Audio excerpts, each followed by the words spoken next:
Hello， 吃貨嘅你要注意啦！極大型喜已經殺入觀塘 APM， 試業期間仲有限定優惠，仲有6款全新菜式，其他分店係冇㗎。記得訂閱我，你就唔會錯過我最新嘅資訊。去 APM 地鐵觀塘站 A 出口。大家如果想用最快嘅速度，除咗搭 lift， 大家可以喺右手邊呢條電梯一路直上，跟住先至轉入商場，直至上到5樓就會見到極大型喜㗎啦。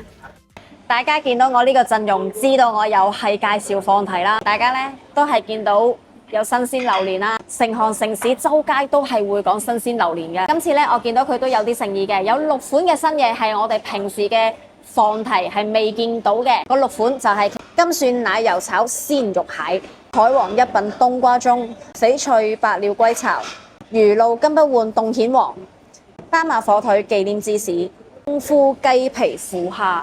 全部呢6款都係呢度新出品嚟嘅，大家都望下個價錢先。晏晝嘅話呢，就係食3個鐘啦，成人就288蚊。晚市嘅 A 餐如果5點鐘至到7點鐘呢，都係298啫。而晚市嘅 B 餐呢，5點鐘至7點鐘都係388，即是話其實你加多90蚊個 B 餐，而家係減20蚊。5款嘢呢，會有拖羅啦、櫻桃鵝肝、日本海膽鱈魚乾、拖羅蓉 taco、油鹽焗膏蟹、上湯芝士焗龍蝦伊麵。如果大家覺得呢5款我唔加都冇所謂啦，其實我覺得 A 餐都已經好夠食㗎啦。榴蓮唔需要特登食個 B 餐嚇，可以慳翻90蚊。大家就把握時間減啲20蚊食埋個 B 餐啦。我一定係要食拖羅啊，所以我係會加90蚊食埋個拖羅嘅，因為我覺得拖羅係值回票價嘅。油花好好啊！哇，個拖羅好正喎！趁熱咧就試下佢嗰個雞皮蝦先。雞皮蝦佢上面咧又擺咗少少黑椒，咁同埋咧佢個蝦其實都好大隻嘅。呢個咧係絕對一個非常之邪惡嘅送酒伴侶啊！點解咁講咧？佢嗰個雞皮係好香啊！蝦配雞皮呢個真係好得喎。另外就要試斑馬火腿忌廉芝士，你睇下又係非常之邪惡嘅嘢，好飽滿嘅忌廉芝士。通常咧斑馬火腿配忌廉芝士咧都唔係一啲嘅新穎嘢嚟嘅，但係咧好少會好似一個天婦羅咁樣出俾你。呢個有啲諗頭，有啲誠意，唔係即係求其包住一卷就俾你。我覺得呢個 OK， 好食。另外就梗係試下佢個冬瓜盅啦，大家可以望到佢嘅料係好多啦，咁仲要咧除咗有蝦啊有肉之外咧，佢竟然有瑤柱，就咁喺佢個邊就已經成個可以攞到出嚟嘅，即係證明咧其實佢都燉咗好耐嘅，夠晒腍。哇，冬瓜盅 OK 喎，個冬瓜盅唔係 B 餐嚟㗎，大家食 A 餐就有㗎啦。然後就試下呢個魚露金不換凍蜆王，就話明凍蜆啦，冇人哋攞到上嚟嘅時候咧，就話點解啲嘢凍啊？佢真係凍食嘅蜆嚟㗎。我呢個超正，我好中意金不換嗰陣味，同埋金不換咧，你加落啲海鮮度嘅話，其實係更加出色，更加好食。跟住試佢第5樣嘅新嘢就係翡翠百鳥歸巢，蝦又係啦，非常之大隻啦。話明翡翠咧，我見到佢有啲露筍啦，同埋有啲菇啊，仲有元貝喺裏邊，下低都幾多嘢嘅。試下呢個先啊！佢仲有少少紫洋葱，上面嗰隻蝦就普通啲咯，正常啦，好似一個玻璃蝦咁樣啦。如果你話真係中意食蝦，為咗個蝦咧，雞皮蝦咧係必食㗎。即係我會建議食雞皮蝦多啲，因為雞皮蝦真係好香。但係呢個我覺得小朋友會好中意咯，啲小朋友唔中意食蔬菜㗎嘛，呢個又可以氹到佢哋食多少少蔬菜。而我眼前咧就有2款嘅蟹 ，B 餐嘅話咧就當然有埋個鹽焗蟹啦，金蒜奶油炒鮮肉蟹就係佢第6款嘅新出品嚟嘅。當然賣相嚟講咧，一定係鹽焗蟹吸睛好多噶啦，因為見到佢上面嘅膏咧，我相信大家都忍唔住噶啦。哇！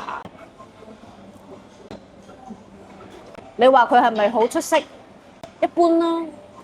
新出品嚟講咧，反而我係中意食佢嗰個凍蜆黃啊。但係如果你食咗 B 餐嘅話咧，你加埋個 B 餐咧，我相信你一定係會同我一樣，我都係會揀不停供個鹽焗蟹，都未必會真係會食呢個奶黃蟹咯。跟住落嚟就係呢個上湯芝士焗龍蝦伊麵啦。咁我覺得個大細已經差唔多啦。咁你其實都係嗰句啦，放題你可以食多幾隻，叫多幾次嘅，係啦。所以我覺得就算細隻咗少少咧，都唔介意。嗱呢個就 B 餐嚟㗎嚇，所以我覺得都真係抵嘅 B 餐。係冇龍蝦味嘅。但係佢係好重嘅芝士味，好中意。喂，又係好邪惡嘅嘢。